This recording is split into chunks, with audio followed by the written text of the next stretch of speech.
네, 오늘 우리가 읽은 요한복음 2장 1절로 11절에 있는 말씀은 교회를 다니신 분들은 너무나 잘 아는 그런 내용입니다.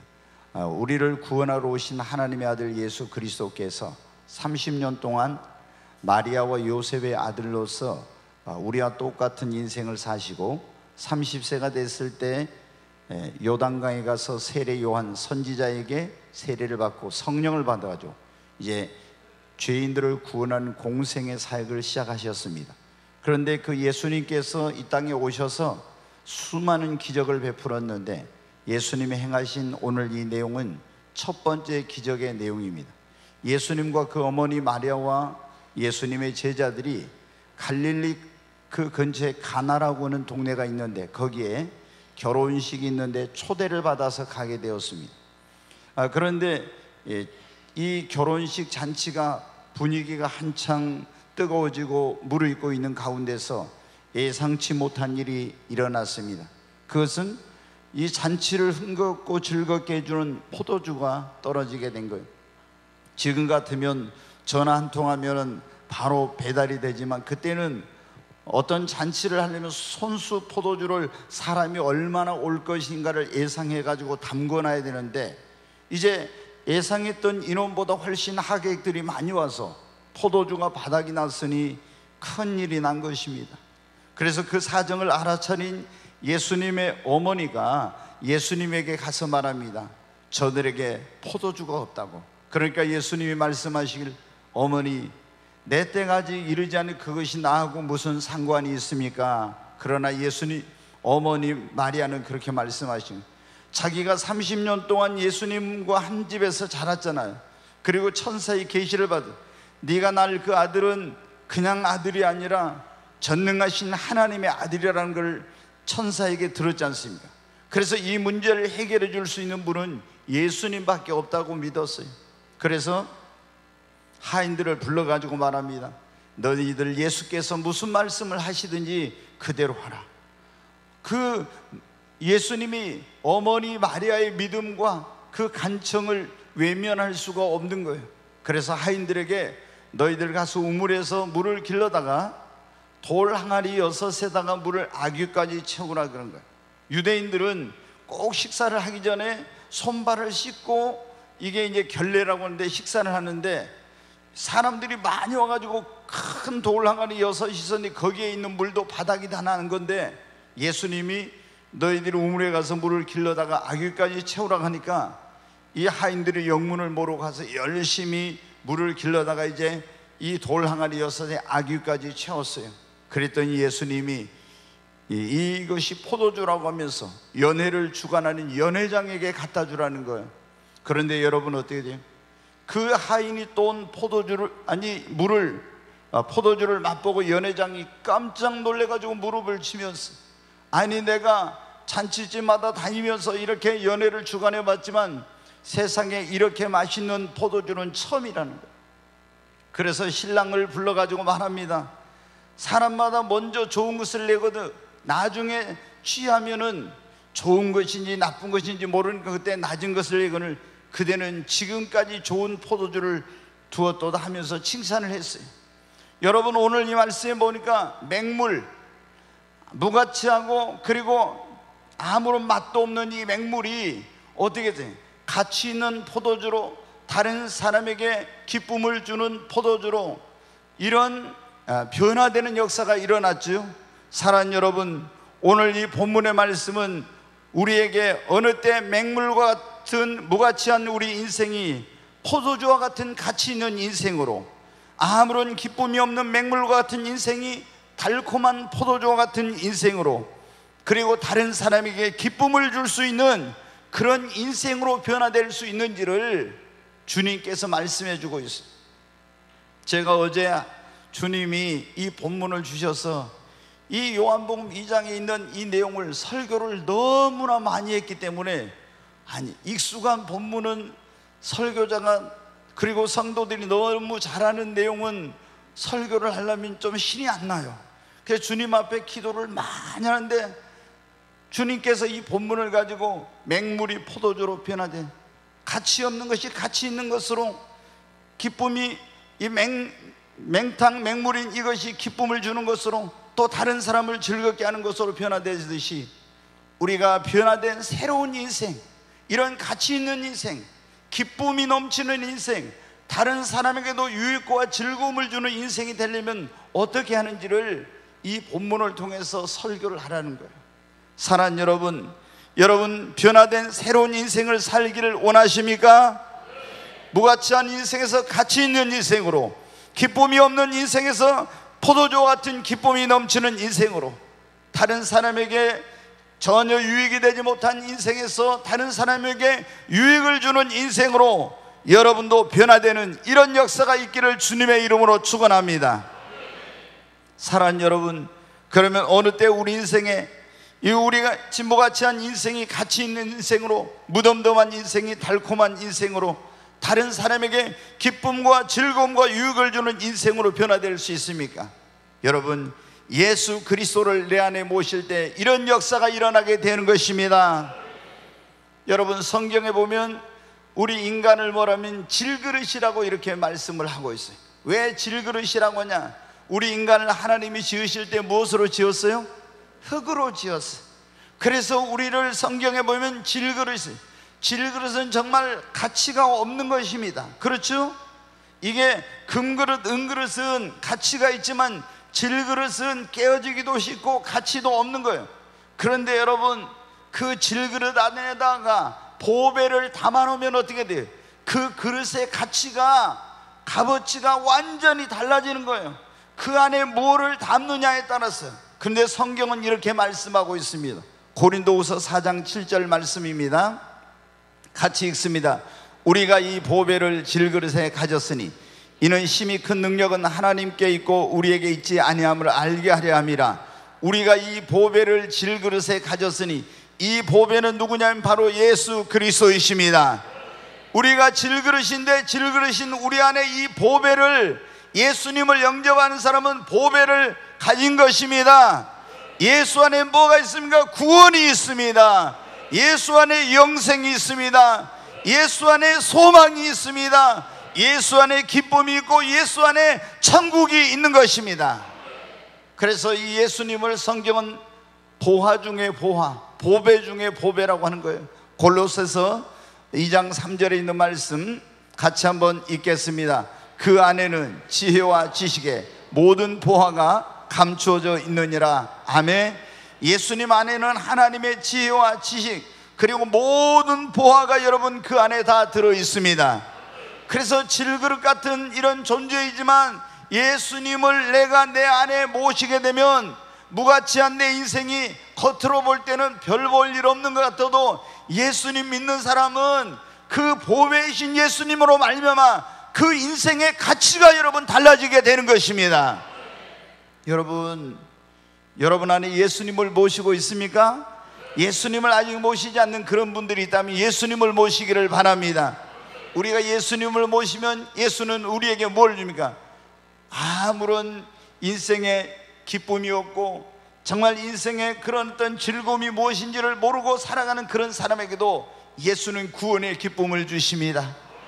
천국의 소망을 갖고 매일매일 감격 속에 살 수 있도록 이 예수님이 우리에게 기쁨을 주시는 것입니다. 그래서 무가치한 인생이 예수님을 영접하면 가치 있는 인생으로, 기쁨이 없는 그런 인생도 기쁨이 넘치는 인생으로 변화되게 되는 것입니다.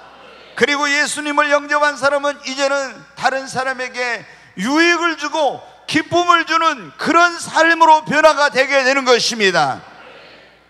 사랑하는 여러분, 그래서 성경에 보면 누구든지 그리스도 안에 있으면 새로운 피조물이라, 이전 것은 지나갔으니 보라 새 것이 되었도다.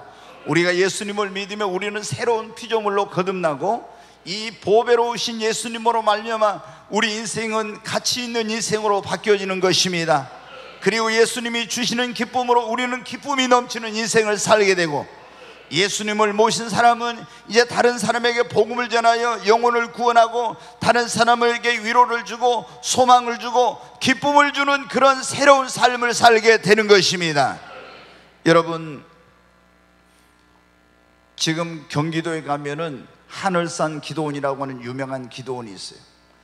그런데 이제 그 지금은 아들이 이제 원장이 돼 있는데, 그 하늘산 기도원을 만든 사람은 종로에 유명 깡패인 이천석이라는 그런 사람이었어요. 이 깡패니까 어떻게 돼요? 다른 사람에게 굉장히 해를 많이 주는 이런 인생을 살았죠. 그런데 이 사람이 예수님을 만났어요. 정말 무가치한 인생, 세상에 그냥 술과 그리고 쾌락과 이런 것으로 잠깐의 어떤 그런 즐거움을 누리던 이 인생이, 그리고 다른 사람의 고통을 주던 사람이 보화 중에 보화, 보배 중에 보배이신 예수님을 영접하게 되니까 새로운 피조물로 거듭나고 가치 없는 인생이 가치 있는 인생으로 변화되고, 세상이 줄 수 없는 놀라운 기쁨을 예수 안에서 맛보게 되고, 그리고 여러분 어떻게 돼요? 유명한 목사가 돼가지고 하늘산 기도원이라는 기도원을 세워서 수많은 이제는 죽어가는 사람을 살리고 그 사람들에게 생명을 주고 그 사람들에게 복음을 전하고, 이런 가치 있는 인생으로 변화된 삶을 살다가 하나님 앞에 가게 된 것입니다. 사랑하는 여러분, 우리가 예수님을 믿는다는 것은 보통 일이 아닌 것입니다. 예수님을 믿는 것이 여러분의 인생에 가장 잘한 일인 것입니다. 누가 여러분에게 당신의 인생에 가장 잘한 일이 뭐냐고 물어보면은 뭐라고 대답해요? 내가 예수님을 만나고 예수님을 믿게 된 것이 내 인생에 가장 잘한 일입니다. 이 고백이 나와야 됩니다. 이런 고백이 안 나온 사람은 제가 좋은 직장에 들어간 거요, 뭐 어쩌고요, 이런 사람은 뭐예요? 여러분, 예수님을 진짜로 만나지 못했거나 예수님의 가치가 뭔가를 아직 모르는 사람이에요. 예수님과 비교할 수 있는 것은 아무것도 없는 것입니다. 여러분, 우리 인생에 가장 잘한 일은 뭐라고요? 예수님을 믿는 것입니다. 예수님을 내 안에 모신 것입니다. 사람들은 이걸 모르니까 어떤 생각을 하냐, 야, 뭐 예수 믿는 게 뭐 별거야? 이런 생각을 해요. 그런데 이 가치를 아는 사람은 어떻게 했냐? 마태복음 13장 44절 말씀, 같이 한번 읽겠습니다. 천국은 마치 밭에 감추인 보화와 같으니 사람이 이를 발견한 후 숨겨두고 기뻐하며 돌아가서 자기의 소유를 다 팔아 그 밭을 샀느니라. 여기 보면 천국은 그랬죠? 밭에 감추인 보화 같다고. 밭에다, 옛날에 2000년 전에는 팔레스타인이 전쟁이 많이 일어났어요. 그래서 전쟁이 일어나면 어떻게 돼요? 다 적들에게 내 소중한 걸 빼앗기니까 보화를 어떻게 했냐? 밭에다가 숨겨 넣었어요. 근데 이 사람이 어떤 병사를 하거나 어떻게 해가지고 이걸 이제 그 자기 보화를 다시 찾지 못하게 된 거예요. 그리고 시간이 흘렀는데 어떤 사람이 가서 그 밭에 쟁기질을 했어요. 쨍그랑해서 보니까 괴짝이 하나 나와. 열어보니까 어떻게 돼요? 그 안에 어마어마한 보화가 감춰져 있는 거예요. 그래서 흙으로 딱 덮어놓고 그 밭주인에게 가서 말합니다. 저 밭을 나한테 파시오. 내가 돈은 얼마든지 주라는 대로 줄 테니까. 그래서 자기 모든 소유를 다 팔아가지고 그 밭을 샀다는 것입니다. 그래서 이 사람이 어떻게 돼? 기뻐 돌아가서 자기의 소유를, 보화를 발견하고 다 팔아서 그 밭을 샀어요. 여러분, 여기에 이 밭의 가치를, 거기에 숨겨져 있는 것이 무엇인지를 안 사람은, 이걸 모르는 사람은 야, 자기의 소유를 다 팔아주고 그걸 사니까 왜 저런 미친 짓을 해? 그러지만은 그 밭에 어마어마한 보화가 감춰져 있는 걸 안 사람은 어떻게 돼? 다른 사람이 모르는 걸 자기는 아니까 얼마나 그 밭을 사고 기뻐했는지. 여러분, 바로 예수 그리스도로는 우리가 보기에 흠모할 만한 것도 아무것도 없는 것 같아. 그러나 여러분, 예수님 안에는 구원이 있고 생명이 있고 천국이 있고 하나님의 축복이 있고 기쁨이 있고 영생이 있고 모든 게 그 안에 있는 거예요. 그래서 여러분, 우리가 어떤 희생이나 대가를 지불한다 할지라도 그 밭을 팔아가지고 그 자기의 소유를 팔아서 밭을 산 사람처럼 우리는 어떤 희생과 대가를 지불함으로도 예수님을 여러분 우리의 소유로 삼아야 되는 것입니다. 그러면 여러분의 인생 가치는 바뀌어지는 역사가 일어나게 되는 것입니다. 사랑하는 여러분, 오늘 언제 우리 인생에 무가치한 인생이 가치 있는 인생으로, 그리고 기쁨이 없는 인생이 기쁨이 넘치는 인생으로, 그리고 다른 사람에게 유익을 주는 그런 인생으로 변화되는가, 이런 말씀을 전하고 있는데, 우리가 믿음을 가질 때 이런 역사가 일어나게 되는 것입니다. 하나님께서 우리를 보실 때 먼저 뭘 보신다고요? 믿음을 보십니다. 사람은 외모를 보고 또 학벌을 보고 인물을 보고 가문을 보고 이런 걸 보지만 우리 주님은 다른 거 안 봐요. 여러분의 믿음을 보십니다. 하나님이 어떤 사람을 가장 귀하게 여깁니까? 성경에 보면 믿음이 있는 사람입니다.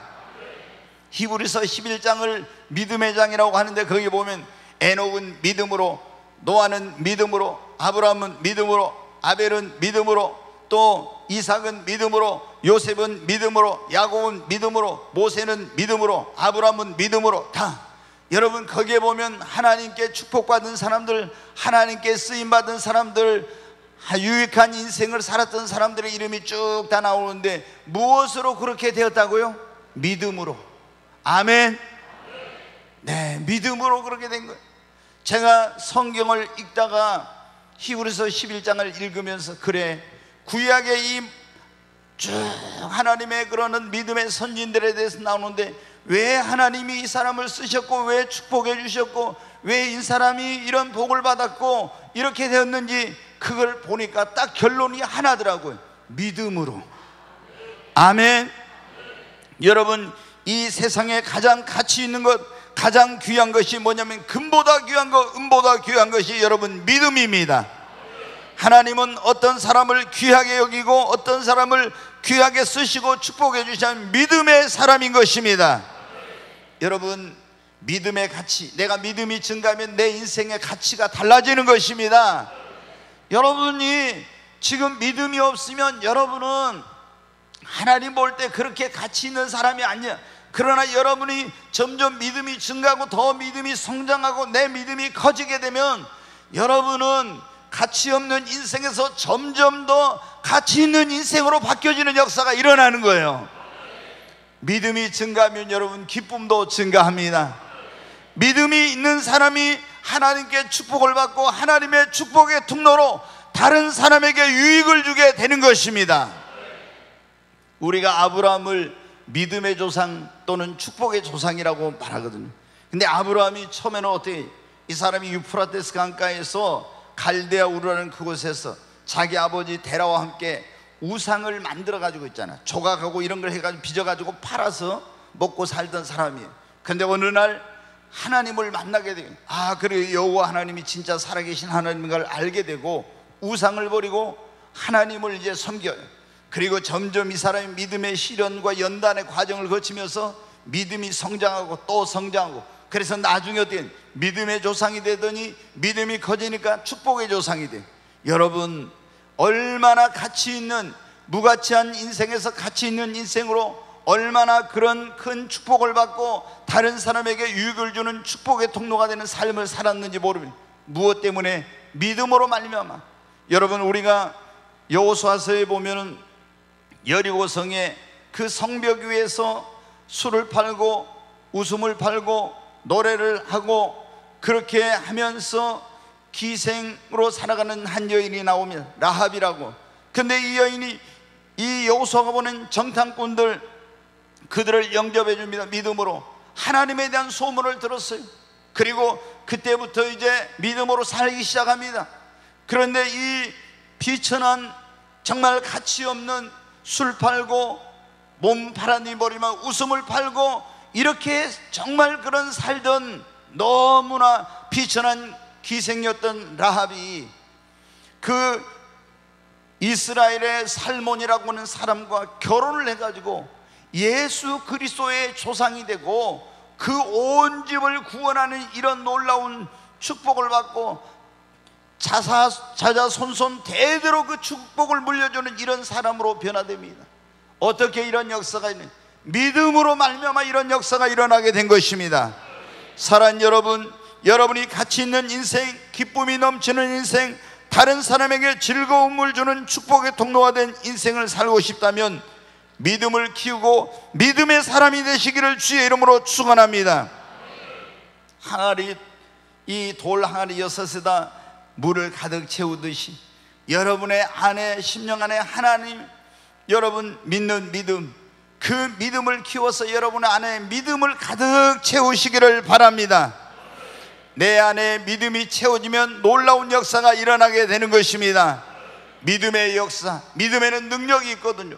믿음의 증거, 믿음의 그런 어떤 놀라운 믿음으로 말미암는 역사들이 우리 눈앞에 나타나게 되는 것입니다. 사랑하는 여러분, 그러면 그때부터 여러분의 인생이 어때? 가치가 달라지게 됩니다. 저는 목회하면서 봤어요. 수많은 사람들이 교회 와서 복음을 듣고 예수님을 믿었어요. 근데 어떤 사람은 믿음이 성장이 안 돼. 그러면 그 사람은 계속 예수님을 믿어도 그렇게 큰 가치 있는 인생을 살지 못해요.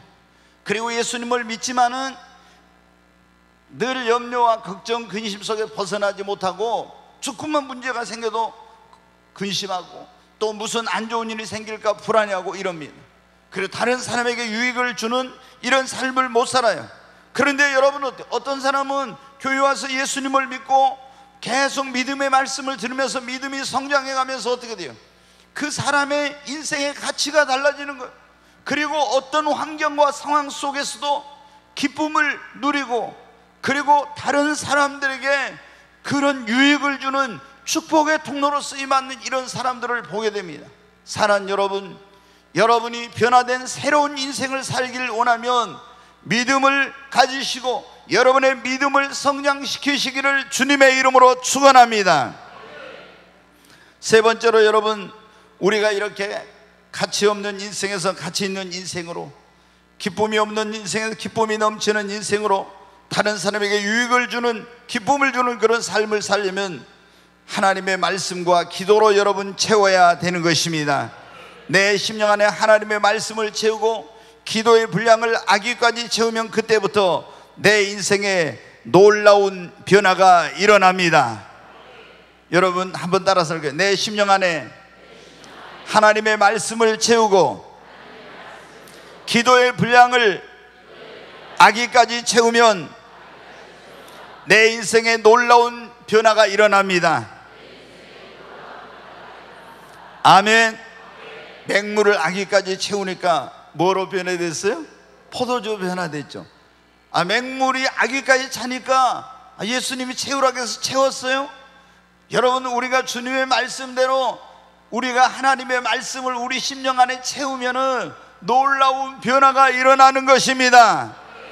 여러분 조급하게 생각하지 마세요. 변화에 대해서. 여러분 말씀 안에는 놀라운 능력이 있습니다.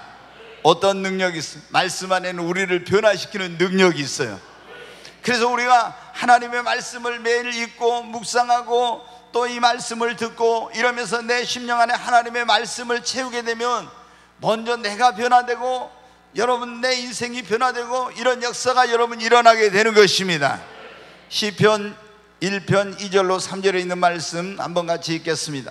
네, 같이 한번 읽겠습니다. 오직 여호와의 율법을 즐거워하여 그 율법을 주야로 묵상하는도다. 그는 시냇가에 심은 나무가 철을 따라 열매를 맺으며 그 잎사귀가 마르지 아니함 같으니 그가 하는 모든 일이 다 형통하리로다. 아멘. 여기 보면 오직 여호와의 율법, 하나님의 말씀을 즐거워하며 그 율법을 주야로 묵상하는 사람은 시냇가에 심은 뭐와 같다고요? 나무. 여러분이 하나님의 말씀을 주야로 읽고 묵상하고 그 말씀을 여러분의 심령에 채우면은 여러분은 시냇가에 심은 나무예요. 시냇가에 심은 나무는 목마르지 않죠. 해 가뭄이 와도 두려워하지 않죠. 철을 따라 열매를 맺죠. 그 잎사귀가 마르지 않고 그 모든 행사가 다 형통하다 했잖아요. 여러분 하나님의 말씀을 내 심령에 채우면은 먼저 내가 변화가 일어나요. 내가 변화가 일어나고 내 인생에도 놀라운 변화가 일어납니다. 이런 사람은 하나님이 뭐라고 했습니까? 목마르지 않는 삶, 열매를 맺는 삶을 살고 모든 것이 형통하게 된다고. 그래서 다른 사람들에게 여러분 기쁨을 주게 되는 것입니다. 사랑하는 여러분, 20세기에 가장 위대한 하나님의 사람 중에 한 사람이 스미스 위글스워스라는 영국의 사람이에요. 근데 이 사람은 뭐냐면 배관공이었는데요, 한마디로 말해서 일자무식이에요. 결혼할 때까지 우리로 말하면 기억니은도 모르는, 영어로 알파벳도 모르는 이런 사람이었어요. 그런데 이제 결혼을 해가지고 부인한테서 이제 글을 배운 거, 알파벳을 배우고 글을 배워. 근데 이 사람이 글을 모르던 사람이 글을 배워가지고 어떻게 다른 건 안 읽고 오직 성경만 읽고, 잠자는 시간 외에는 화장실 가서도 밥 먹으면서 성경 읽고, 틈만 있으면 성경을 들고 다니면서 성경을 읽었어요. 근데 이 사람이 계속 자기의 심령 안에 이 하나님의 말씀을 채웠어요. 그랬더니 어느 날부터 어떻게 돼? 능력이 나타나, 믿음이 증가하고, 그리고 놀라운 기적이 일어나요. 그래서 죽은 사람을 17명을 살리고, 수천 명의 병든 사람들을 수천만 명에게 복음을 전하고요, 수많은 사람들이 그 사람이 집회하는 데 곳에 가서 기적을 체험하고 병을 고침을 받고 변화를 경험하는 이런 역사가 일어났어요. 여러분, 초등학교 문턱에도 안 가보고 알파벳도 몰랐던 사람이 자기 부인한테 글씨를 배워가지고 성경만 읽고 그 심령 안에 채웠더니 이런 어마어마한 역사를 이루게 된 거예요. 전 세계를 일주하면서 기적을 일으키고 하나님의 살아계심을 증거하면서 수많은 사람들에게 유익을 주는, 기쁨을 주는, 생명을 주는 그런 삶을 살았어요. 무엇으로? 하나님의 말씀을 채울 때 이런 역사가 일어난 것입니다. 여러분, 우리 안에 하나님의 말씀을 채우면은, 아귀까지 물을 채우듯이 말씀을 채우면 내 삶의 변화가 일어납니다. 인생이 변화되는 것입니다. 무가치한 인생이 가치 있는 인생이 되고, 기쁨이 넘치고 다른 사람을 유익하게 하는 인생으로 변화되는 역사가 일어납니다. 뿐만 아니라 여러분, 기도의 분량을 아귀까지 채우시기를 바랍니다. 옆에 있는 분에게 그래, 기도의 분량을 아귀까지 채웁시다. 여러분, 조금 기도하면은 이게 우리 인생이 안 변해. 근데 기도를 계속 하잖아요. 그럼 기도의 분량이, 여기도 그러잖아요. 물을 계속 우물에서 길러다가 붓고 하는데, 아기까지 채우기 전에는 이 맹물이 그냥 맹물이야. 포도주로 변하지 않았어. 근데 아기까지 딱 차고 나니까 맹물이 포도주로 변해서 가치 있는 것으로, 달콤한 것으로, 다른 사람을 기쁘게 하는 포도주로 변화됐잖아요. 여러분, 우리가 기도에도 처음에 막 무슨 큰 역사가 일어나는 게 아니에요. 변화되는 것 같지 않아요. 그런데 기도의 분량이 있지 않습니까? 아기까지 딱 차면은 그때부터 기도의 임계점을 넘게 되면 그때부터 역사가 일어납니다. 인생이 바뀝니다. 그리고 정말 하나님의 능력의 사람으로 변화되게 되는 것입니다. 축복의 문이 열립니다. 응답의 열매가 주렁주렁 맺히게 되는 거예요. 여러분, 어떤 사람들은 좀 기도하다 그래, 기도해도 뭐 소용없더라, 기도해도 응답도 없더라. 여러분이 기도를 진짜로 안 해서, 기도는 언제까지? 아기까지 채울 때까지 해야 됩니다. 딱 기도의 분량이 차면 그때부터는요, 우리가 그러잖아요. 이 컵이 여기 있으면 임계점을 여기다 물을 부으면 딱 넘으면은 그 다음부터는 계속 흘러 넘치듯이 우리가 기도의 분량이 차고 넘치잖아요. 그러면 그때부터 놀라운 일이 일어납니다. 사랑하는 여러분, 정말 여러분이 변화된 새로운 인생, 가치 있는 인생, 기쁨이 넘치는 인생, 그리고 다른 사람에게 유익을 주는 그런 인생을 살고 싶다면 기도에 여러분 힘을 쓰십시오. 성경은 뭐라고 말씀? 항상 기뻐하라, 쉬지 말고 기도하라, 범사에 감사하라, 이는 그리스도 예수 안에서 너희를 향하신 하나님의 뜻이니라. 지금 여러분 가운데 그런 분들이 있을 거예요. 나도 좀 내 인생이 바뀌었으면 좋겠어. 자신의 지금 현재 인생에 대해서 만족하지 못하고 불만이 있고 좀 변화된 그런 나도 삶을 살았으면 좋겠다고, 나도 기쁨이 넘치고 하나님의 축복을 받고 다른 사람에게 좀 베풀면서 살고 싶다고. 그런데 내가 안 된다고. 여러분, 되는 길이 한 가지 있습니다. 기도하는 것입니다. 기도하면 하나님이 도와주십니다. 기도하면 여러분의 인생을 변화시킵니다. 여러분, 기도하면, 기도는 만사를 변화시키는 거예요. 기도로 안 될 것은 없는 것입니다. 근데 우리가 기도를 어떻게 해? 찔끔찔끔 조금 분량을 차야 돼요. 아기까지 차듯이 기도의 분량이 차야 돼. 그러면 그때부터 역사가 일어나는 거예요. 여러분, 그래서 오늘부터 우리 이 자리에 함께한 여러분, 새로운 변화된 인생을 원한다면 기도하시기를 바랍니다. 성경에 보면 한나라고 하는 여인이 나와요. 행복의 단꿈을 꾸고 결혼을 했어요. 좋은 신랑을 만나서 성품이 좋은 엘가나라고, 자기를 얼마나 끔찍이 사랑하는지 몰라. 그런데 자녀를 낳지 못해. 특히 아들을 낳아야 되는 거예요. 왜? 그래야 이제 이 하나님 주신 제사장 가문으로서 그 제사장 기업을 물려주게 되고 하나님 주신 기업을 물려주게 되는데 자녀를 못 낳는 거예요. 그래서 할 수 없이 남편이 작은 부인을 들어왔는데 작은 부인은 아이를 여러 명 낳게 되는 거예요. 그러니까 이 자기 작은 부인한테 얼마나 그날부터 멸시천대 구박을 받으면서 서러운 인생, 눈물겨운 그런 인생을 살았는지 몰라요. 그런데 여러분, 한나가 어떻게 인생 역전에 성공하게 돼? 하나님의 성막, 그때는 성전에 지어지지 않아서 거기 가서 철회하면서 하나님 앞에 눈물로 기도한 거예요. 계속 기도했지만 어느 아예 작정하고 가서 거기서 내려오지 않고 내가 하나님을 만나리라고 하며 기도한. 그리고 여러분, 기도의 분량이 아기까지 차니까 하나님의 응답의 역사가 떨어졌어요. 태문이 열리게 되었습니다. 사무엘이 태어났습니다. 사무엘은 그 이름의 뜻이 하나님이 나의 기도를 들으셨다는 뜻이에요. 그 사무엘이 하나님이 내 기도를 들으셨다는 증거예요. 그러면서 그때부터 그 인생이 여러분 어떻게 돼요? 완전히 바뀌게 되는 역사가 일어나게 되는 것입니다. 여러분, 기도하면 여러분의 인생에 놀라운 변화가 일어납니다. 기적이 일어납니다. 문이 열리게 됩니다.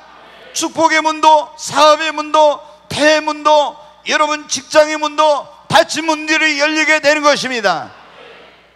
여러분, 다니엘을 보십시오. 바벨론 땅에 나라가 망해가지고 포로로 끌려갔어요. 근데 그는 결심했어요. 나는 하루에 3번씩 하나님 앞에 기도하리라. 그리고 여러분, 어디 기도에 목숨을 걸고 기도했어요. 그러니까 바벨론 땅에 포로로 끌려간 이 다니엘에게 인재 등용문인 왕립학교에 들어갈 수 있는 길이 열려.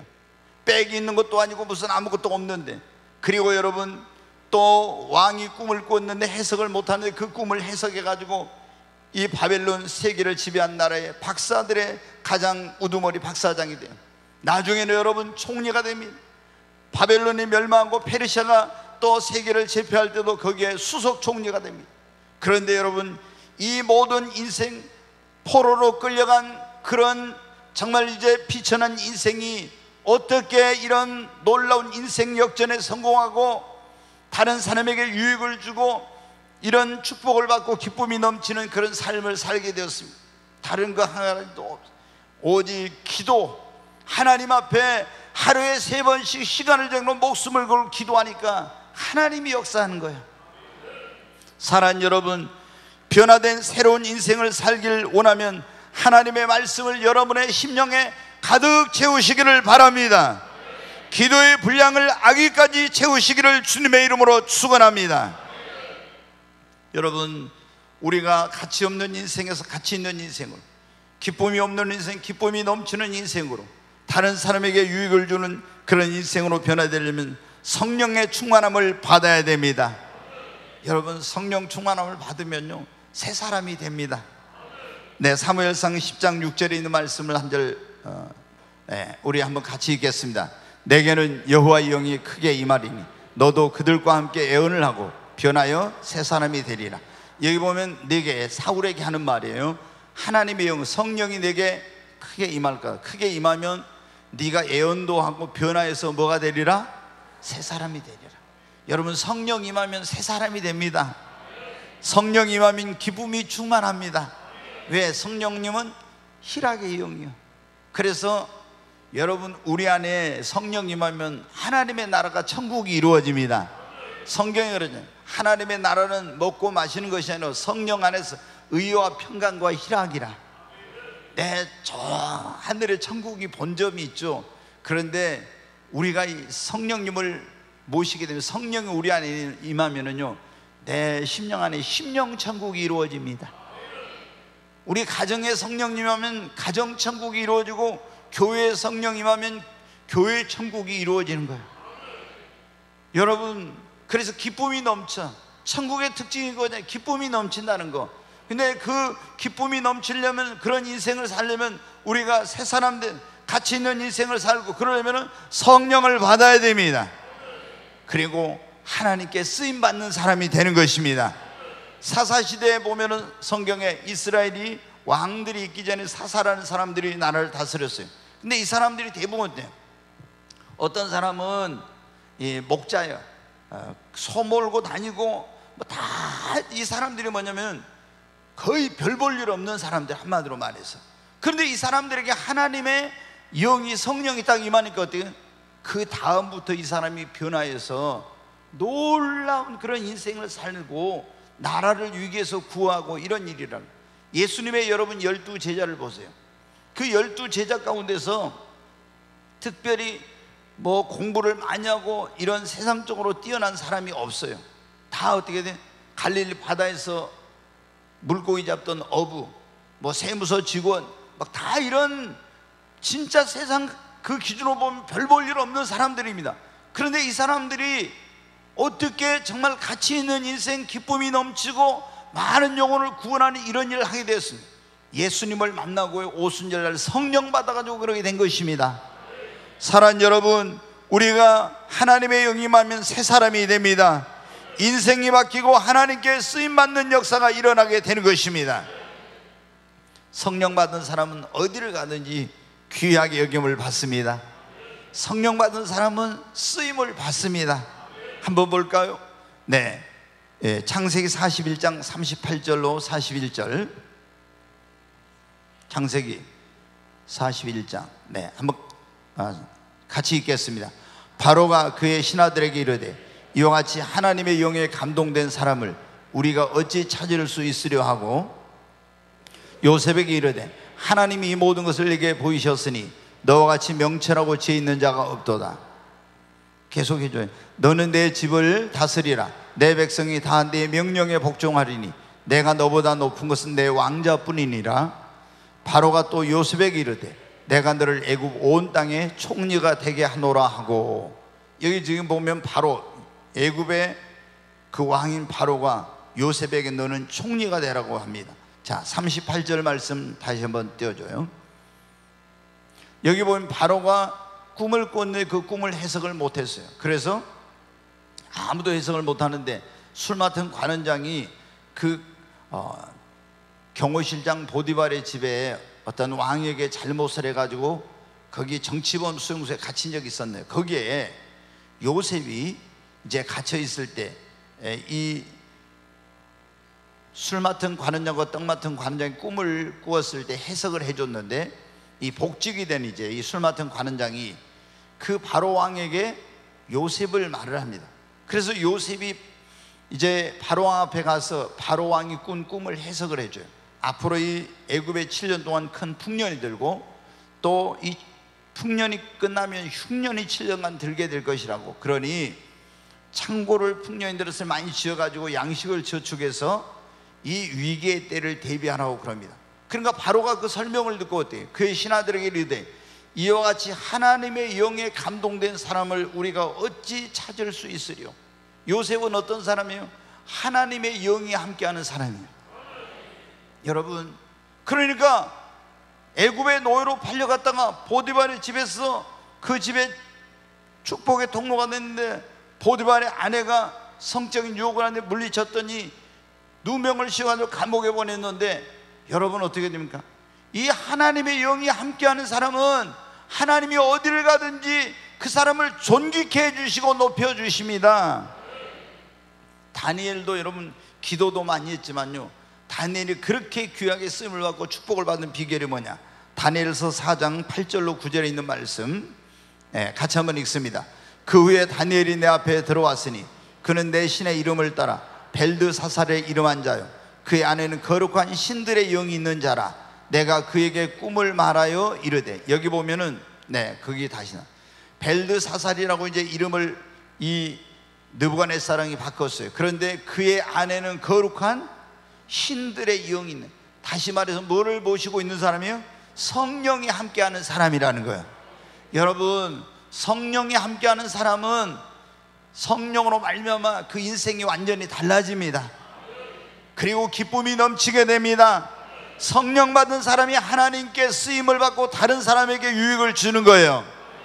여러분, 그러므로 예수 믿고 구원받았으면 이제는 성령의 충만함을 받으시는 여러분 되시기를 바랍니다. 성령은 어떤 사람에게 임합니까? 사모하고 구하는 자에게 성령이 임하는 것입니다. 예수님께서 너희 천부께서 구하는 자에게 성령을 선물로 주지 않겠느냐고 말씀했죠. 여러분, 무엇보다도 성령을 사모하고 구하여 모두 다 성령 충만하시기를 주의 이름으로 축원합니다. 사랑하는 여러분, 우리 인생이 이렇게 새로운 인생으로, 가치 없는 인생에서 가치 있는 인생, 기쁨이 없는 인생에서 기쁨이 넘치는 인생으로, 그리고 다른 사람에게 기쁨과 유익을 주는 인생으로 변화되려면, 첫째는 보배이신 예수님을 내 안에 모으셨네. 두 번째는 내 믿음의 분량을 어떻게 돼요? 키워가야 됩니다. 믿음의 분량이 커질수록 내 인생의 가치가 여러분 상승하는 것입니다. 영향력도 여러분 확장되는 것입니다. 믿음이 커진 만큼 하나님의 축복도 크게 받는 것입니다. 믿음의 분량만큼 쓰임 받습니다. 그러니까 믿음을 키워야 돼요. 그리고 내 심령 안에 하나님의 말씀으로 가득 채우고 기도의 분량을 아기까지 채우는 것입니다. 그리고 성령의 충만함을 받으시기를 바랍니다. 이런 것이 일회성이 아니고 계속 되려면 중요한 것이 뭐냐면 성삼위 하나님을 내 앞에 모시고 매일매일 하나님과 동행하는 삶을 사는 것입니다. 그러면 하나님과 동행하면 하나님이 나와 함께 하시고 때마다 일마다 나를 도와주시고 어디를 가든지 형통케 하고 하나님이 쓰임받게 하는 역사가 일어나게 됩니다. 자, 창세기 26장 1절로 4절에 있는 말씀 같이 한번 읽습니다. 아브라함 때 첫 흉년이 들었더니 그 땅에 또 흉년이 들매 이삭이 그랄로 가서 블레셋 왕 아비멜렉에 이르렀더니 여호와께서 이삭에게 나타나 이르시되 애굽으로 내려가지 말고 내가 네게 지시하는 땅에 거주하라. 이 땅에 거류하면 내가 너와 함께 있어 네게 복을 주고 내가 이 모든 땅을 너와 네 자손에게 주리라. 내가 네 아버지 아브라함에게 맹세한 것을 이루어 내 자손을 하늘의 별과 같이 번성하게 하며 이 모든 땅을 내 자손에게 주르니 내 자손으로 말미암아 천하 만민이 복을 받으리라. 아멘. 네, 여기 보면 이제 하나님이 가나안 땅에 살고 있는 이삭에게 기근이 들어요. 그래서 흉년이 들어서 양식 있는 애굽으로 내려가려고 블레셋 땅으로 갔는데 하나님께서 밤에 나타나가지고 너 애굽으로 가지 말고 이 블레셋 땅에 머물러. 그러면 하나님이 3절에 거기 말씀 다시 띄워줘. 뭐라고 하나님께 말씀해? 이 땅에 거류하면 내가 너와 함께 있어 네게 복을 주고 내가 이 모든 땅을 너와 내 자손에게 줄 것이다. 그리고 네 아버지 아브라함에게 맹세한 것을 다 그대로 너에게 이루어 줄 거라고. 네가 내 말대로 순종하면 내가 너와 함께 있어 내게 복을 주고 그랬죠. 그래서 하나님의 말씀을 듣고 순종했어요. 이제 애굽으로 내려가지 않고 그랄 땅에 거했어요. 그랬더니 블레셋 땅에서 어떤 일이 일어나요? 12절로 14절의 말씀 자, 같이 읽겠습니다. 이삭이 그 땅에서 농사하여 그의 100배나 얻었고 여호와께서 복을 주심으로 그 사람이 창대하고 왕성하여 마침내 거부가 되어 양과 소와 떼를 이루고 종이 심이 많으므로 블레셋 사람이 그를 시기하여 12절 말씀을 다시 보여주세요. 이삭이 그 땅에 머물고 그 땅에서 농사했더니 그 해에 어떻게 했다고요? 100배나 수확을 얻은 여호와께서 복을 주심으로 그랬어요. 그리고 그 다음에 13절 다시 보여주세요. 그 사람이 창대하고 왕성하여 마침내 거부가 되었어요. 어떻게 여러분 한번 생각해 보십시오. 여기서 한 가문이 나오던 땅에서 그게 농사를 지었는데 100배의 복을 받았다는 건 100가마니가 나왔다. 이거는 인간적으로 가능해요? 불가능해요? 불가능하죠. 근데 하나님이 함께 하시니까 이런 역사가 일어난 거예요. 사랑하는 여러분, 하나님이 함께 하니까 이런 놀라운 기적이 일어나게 된 것입니다. 그래서 이제 어떻게 됐냐, 계속 이 블레셋 사람들이 시기줄 돼가지고 이삭을 쫓아냅니다. 다 우물을 와서 흙더미로 돌멩이로 메워요. 그리고 쫓아내. 여기서 너 살지 마라. 왜? 잘 되니까 배가 아파서. 그래서 몇 번이나 이렇게 쫓겨나가지고 이제 간단의 로봇이라는 곳에 갔더니 하나님이 나타나셨어요. 23절로 4절에 있는 말씀은 보겠습니다. 같이 읽습니다.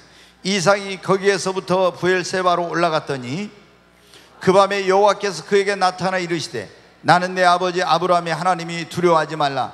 내 종 아브라함을 위하여 내가 너와 함께 있어 내게 복을 주어 네 자손이 번성하게 하리라 하신지라. 내가 너와 함께 있어 내게 복을 주어 네 자손이 번성하게 하리라. 아멘. 그러니까 이제 어떤 일이 일어났냐. 자, 28절로 9절에 있는 말씀 같이 읽습니다. 그들이 이르되 여호와께서 너와 함께 계심을 우리가 분명히 보았으므로 우리의 사이 곧 우리와 너 사이에 맹세하여 너와 계약을 맺으리라 말하였노라. 29절까지. 너는 우리를 해하지 말라. 이는 우리가 너를 범하지 아니하고 선한 일만 내게 행하여 네가 평안히 가게 하였음이라. 이제 너는 여호와께 복을 받은 자니라.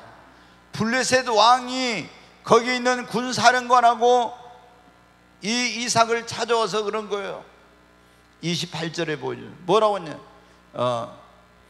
여호와께서 너와 함께 계심을 우리가 분명히 보았다는 거예요. 너는 하나님께 복을 받은 사람이다. 여러분, 하나님이 함께 하시면 이런 역사가 일어나는 것입니다. 안 믿는 사람들, 여러분을 핍박하고 여러분에게 고통을 줬고 여러분을 힘들게 했던 사람들도 여러분이 하나님이 함께 하셔서 축복을 받으면 다 와서 무릎을 꿇게 되는 것입니다. 사랑하는 여러분, 여러분의 인생이 정말 변화된 새로운 인생을 살기를 소망합니까? 무가치한 인생에서 가치 있는 인생으로, 정말 기쁨이 없는 인생에서 기쁨이 넘치는 인생으로, 그리고 다른 사람에게 유익을 주는 그런 인생으로 변화되기를 원하십니까? 오늘 하나님께서 요한복음 2장에 그 무가치한 맹물이 기쁨을 주는 포도주로 변화된 이 가치 있는 포도주로 변화된 사건을 통해서 어떻게 우리 인생이 이런 인생으로 변화될 수 있는지를 말씀해 주고 계시는데, 사랑하는 여러분, 예수님을 여러분 무엇보다도 여러분 안에 영접하시기를 바랍니다. 그리고 믿음을 여러분이 키우시기를 바랍니다. 하나님의 말씀으로 여러분의 심령을 세우고 기도의 분량을 아기까지 채우십시오. 성령의 충만을 받고 매일 믿음으로 하나님을 모시고 하나님과 동행하는 삶을 사십시오.